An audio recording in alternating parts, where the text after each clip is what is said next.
Salut, c'est Alex Pokémon, on se retrouve aujourd'hui pour une nouvelle vidéo. Déjà avant tout, bonne année les amis, très important, une année Pokémon qui va être exceptionnelle je pense. Évolution prismatique qui arrive, qui est déjà là, hein. Certaines personnes ont déjà pu avoir des coffrets de cette série qui ont été sortis en avance, que la sortie officielle c'est le 17 janvier, il faut bien le noter. La série EV9 Battle Partner, je crois le nom, j'ai oublié mais je crois que c'est ça, qui va être exceptionnelle. Non, Journée Together le nom, je crois. J'ai dit une bêtise avec les cartes TG qui vont revenir, notamment le Reshiram qui est juste exceptionnel, qui a déjà été leak. Ça va être une série de dingue EV9. Puis après la série Rocket potentiellement. Bref, donc déjà le premier trimestre de 2025 concernant les séries Pokémon, ça va être un truc de dingue les amis. Voilà, je pense qu'il y aura beaucoup de séries .5 sur EV, ça faut quand même le prendre en compte parce que, tout simplement, on arrive bientôt aux 30 ans de Pokémon, on arrive aussi à la 10G de Pokémon, donc forcément je pense qu'il va y avoir quelque chose pour marquer le coup, la 10G va arriver prochainement, et donc on devra changer de bloc, ce sera la fin du bloc écarlate et violet. Là il faut savoir qu'on va arriver à EV9, je pense qu'on aura beaucoup plus de séries que sur par exemple épée et bouclier. Épée et bouclier, vous le savez, épée et bouclier, il y a eu 12 séries au total, sans compter les points 5. Je pense qu'on en aura beaucoup plus sur EV. Déjà, on a quasiment on a plus de points 5 déjà. Voilà, on a un rythme de points 5 qui est plus élevé sur EV que sur EB. Et voilà, et on n'a aucune information sur la 10G, sur le prochain bloc. Donc pour l'instant, voilà, je pense que le bloc EV va vraiment être étiré, avec beaucoup de séries points 5, je pense, sincèrement. Ça ne m'étonnerait pas qu'il y ait vraiment beaucoup de séries points 5. Et donc ça, il faut bien le prendre en compte. Du coup, on va parler un petit peu de l'évolution prismatique parce que c'est du grand n'importe quoi. Vous avez vu sur d'autres des screens, certains vendeurs sur plateforme d'enchères qui vendaient à 80-90 euros le booster. Le booster évolution prismatique, en plus avec des taux de drop absolument catastrophiques. J'ai vu quelqu'un qui disait sur 90 boosters, on avait peut-être une reverse Pokéball tous les 4 boosters ennemis, une Master Ball tous les 9 boosters, et 0 SAR, 0 alternative sortie en 90 boosters. Et les SAR, si la série est bien comme la série japonaise, ce qu'on ne sait pas, hein, parce que pour l'instant, toute la série n'a pas été leak. Il y a des cartes qu'on n'a pas vues encore, donc est-ce qu'elles sont réellement dans la série compliquée, hein. Par exemple, moi j'ai vu qu'un petit Pikachu X classique n'est pas dans la série japonaise, donc il y a certaines cartes qui sont pas qui sont dans la série française mais qui ne sont pas dans la série japonaise, donc ça faut quand même le prendre en compte. Mais voilà, les alternatives, si c'est les mêmes alternatives que sur la série japonaise, regardez le nombre de SAR qu'il y a. Donc si vous avez une SAR, bon, il y a très peu de chances que vous ayez une Octali, hein. Il y a plus de chances que vous ayez un Péchaminus ou un Airfoudre, voilà, des cartes qui n'ont pas forcément coté énormément. Et donc, même si vous avez une alternative, vous n'êtes pas garanti d'avoir une bonne alternative. Donc, c'est très très dur. Le Master Set va être quasi impossible à faire en ouvrant. Même en achetant les cartes, ça va être très très très cher parce que vous avez les reverse classiques, les reverse Master Ball, les reverse Pokéball. Vous avez 4 types de cartes en fait pour chaque carte normale. Voilà, vous avez 4 versions de la carte, donc ça va être un truc de dingue. Et les alternatives, à faire tomber, c'est une galère en 90 boosters. 0 qui sont sortis. Sur YouTube, j'ai pas vu de SR sorti pour l'instant, c'est quand même assez dingue. Il y a un énorme problème sur cette série. Donc est-ce que Pokémon fait exprès, on va dire, pour punir un petit peu ceux qui vendent en premier, ceux qui font sortir les items dès le début en mettant un drop très compliqué. Alors qu'habituellement, c'est quelque chose que moi je remarque, ça peut être seulement mon avis, mais je trouve que les premiers items d'une série souvent sont très chanceux en termes de drop. Moi, à chaque fois que j'ai eu des alternatives ou des grosses cartes, c'était sur les premiers items d'une série qui venait de sortir. Voilà, c'était souvent comme ça. Donc ça peut être juste mon ressenti. Peut-être que c'est juste moi, c'est juste mon expérience personnelle qui fait me dire ça. J'ai l'impression que les premiers items d'une série sont assez chanceux. Voilà, je ne sais pas si vous aussi vous avez remarqué ça, mais moi je trouve que c'est plutôt le cas d'habitude. Et alors là, c'est une catastrophe, hein, c'est totalement l'inverse. Rien qui tombe, les Master Ball très durs à tomber aussi.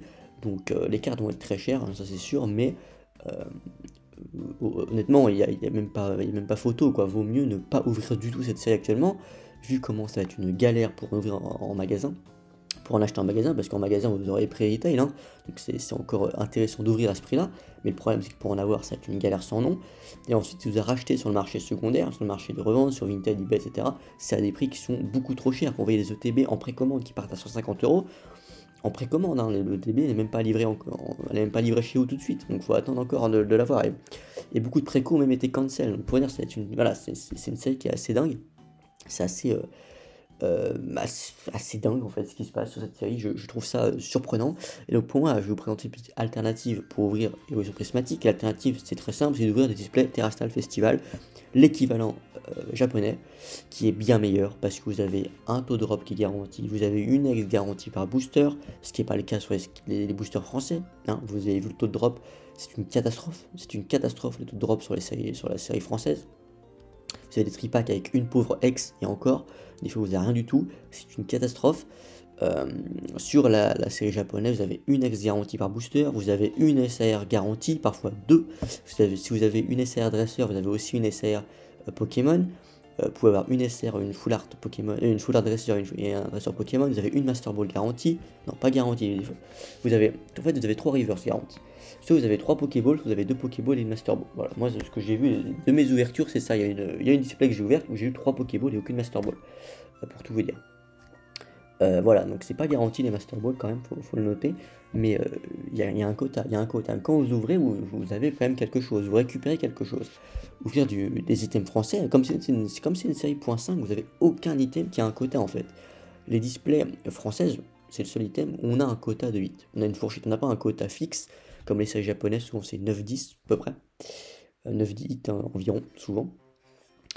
Sur les séries françaises, on est plutôt sur entre 12 à 16, 17 hits. Vous êtes vraiment chanceux sur une display. C'est à peu près ça la fourchette. Mais vous êtes à peu près sûr d'avoir au moins 2-3 full art, peut-être plutôt 2, peut-être une alternative. Potentiellement une, comment dire, 3 R je crois à peu près. Souvent voilà, une gold ou une alternative, surtout sur EV. Voilà, sur EV, c'est plus garanti maintenant les alternatives sur une display, mais quand même ça arrive assez souvent. Moi, sur toutes les displays que j'ai ouvertes récemment, sur EV, j'ai à chaque fois eu soit une alternative, soit une gold. Donc c'est assez quand même intéressant sur la display. Donc vous avez quand même un quota qui est intéressant.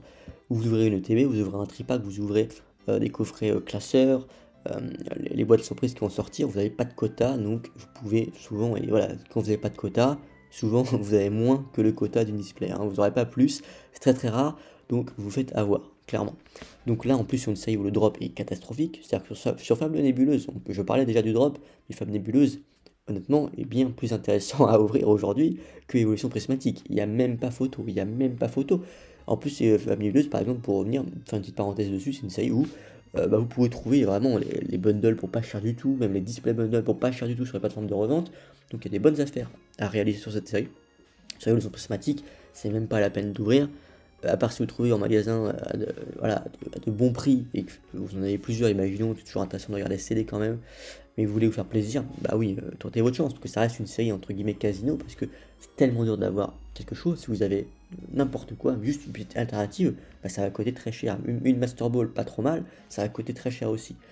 Tellement personne ne va ouvrir, voilà. Donc soit Pokémon accepte ça, et donc c'est une série élitiste, clairement, où très peu de gens vont pouvoir en avoir, très peu de gens vont pouvoir en ouvrir, très peu de gens vont pouvoir acheter des cartes, ou alors ils décident de faire un print massif, beaucoup plus important de ce qu'ils avaient prévu, clairement, parce que sinon la série va être une catastrophe. Et c'est une catastrophe actuellement. Les ETB ont été retardés, je crois, au niveau du lancement, du launch. Voilà. Voilà, c'est une catastrophe. La série devait sortir le 17, donc un peu moins de 3 semaines maintenant, mais il y a déjà des items qui ont été sortis. Vous voyez à quel prix les items ont été vendus. Les boosters, 80-90 euros le booster, c'est assez dingue. Après, moi, je suis pas là à vous dire que les vendeurs sont responsables de faire ça. Il y a un marché, si voilà, il y a une offre, donc il y a une demande. Si la demande est là, bah, il y a une offre, voilà, basique. Il n'y a rien de plus à dire. Si des gens veulent mettre 80 euros dans un booster Évolution Prismatique, qu'ils le fassent. Moi, je suis pas... Clairement, moi, je suis plutôt partisan on va dire, du marché, voilà, d'une économie de marché. Donc, il faut que tout le monde se retrouve. Si les gens veulent faire ça, bah, qu'ils le fassent. Qu'ils soient libres de le faire. C'est pas un problème. Voilà, le problème dans tout ça, c'est pas les vendeurs. Le problème, c'est Pokémon Company qui a fait n'importe quoi sur cette série, qui a prévu un volume de print beaucoup trop bas par rapport à la demande, et une série avec un taux de drop catastrophique par rapport à c'est-à-dire que le drop est pas bon, avec un taux de drop comme ça, le print est pas bon, il n'y a pas beaucoup de volume d'items. Si en plus le drop est catastrophique comme ça, voilà, c'est impossible, quoi, c'est impossible à faire le Master Set. Il y a des cartes qui vont peut-être même pas être sur le marché, tellement c'est une folie. Donc voilà, le problème il est là. Le problème c'est pas, vois certains accuser certains vendeurs sur la plateforme, notamment David Lafarge, pour ne pas le citer, mais qui était pris un peu à partie sur les réseaux. Bon, je trouve que c'est pas de sa faute, quoi. Je veux dire, il peut faire ce qu'il veut, il a le droit de vendre des boosters. Si les gens veulent enchérir, voilà, ils le font. C'est basta, c'est comme ça. C'est pas, je vois pas le problème là-dedans, je vois pas le problème là-dessus. Si des gens veulent le faire, si les gens voilà, sont hypés par la série, veulent absolument acheter des boosters, bah, ils sont libres de le faire. Alors évidemment, si on est rationnel, c'est pas forcément, c'est assez idiot de mettre autant d'argent sur un booster d'une série carte drop aussi mauvais. Mais voilà, je pense pas qu'il faut aller faire une chasse aux sorcières en disant c'est inacceptable de vendre, etc. Voilà, c'est le jeu, clairement, et voilà, il n'y a pas grand chose de plus à dire. Les amis, n'hésitez pas à me dire ce que vous pensez de tout ça. Voilà, pour moi, si vous voulez ouvrir du Evolution Prismatique aujourd'hui, la seule alternative, bah, c'est la série japonaise, Terrestrial Festival. Les displays se trouvent aux alentours des 80-90 euros. Peut-être que ça a baissé, j'ai pas bien regardé depuis quelques temps, mais voilà, c'était assez. Bah, généralement, c'était cette fourchette 80-90, ce qui est pas si cher en soi. Pour une display japonaise, on pourrait penser que c'est cher, mais honnêtement, quasiment chaque Master Ball vaut une quinzaine, vingtaine d'euros. Parfois, moi j'ai pas qu'à la Noctali par exemple, j'ai une chance énorme. La Noctali sur Card Market, elle a 300 euros minimum. C'est un truc de dingue. Alors, au niveau des SR, il y a très peu d'SR qui cotent, hein. Les SR qui cotent, c'est les évolutions, hein. Et surtout la Noctali. La Voltali, pour l'avoir, c'est voilà, c'est une quarantaine d'euros à peu près. J'ai pas regardé les autres, mais c'est surtout la Noctali qui cote, hein, que je sais que Péchaminus ça vaut rien du tout. Lansorien pareil, Airfoot c'est pareil, Super Dauphin c'est pareil, quoi d'autre, la Paume de Fer c'est pareil, ça vaut rien, donc Ogerpon c'est pareil. Donc voilà, il y a beaucoup d'SR qui cotent rien du tout. Et donc c'est pour ça que c'est aussi intéressant si vous voulez faire le full set de la série, acheter les cartes unités, bah, les alternatives sont pas si chères que ça. Et ouvrir, bah, c'est quand même ultra intéressant, c'est ultra plaisant, il y a un quota de hit. Voilà, vous êtes sûr de ne pas vous faire clim en soi, c'est quand même plutôt sympa. Ouais, les amis, c'était Alex Pokémon, n'hésitez pas à me dire ce que vous pensez de cette série, votre vision sur cette série. Je vous rappelle, vous avez 15 € à récupérer sur Whatnot, c'est le premier lien en description. Ciao les amis.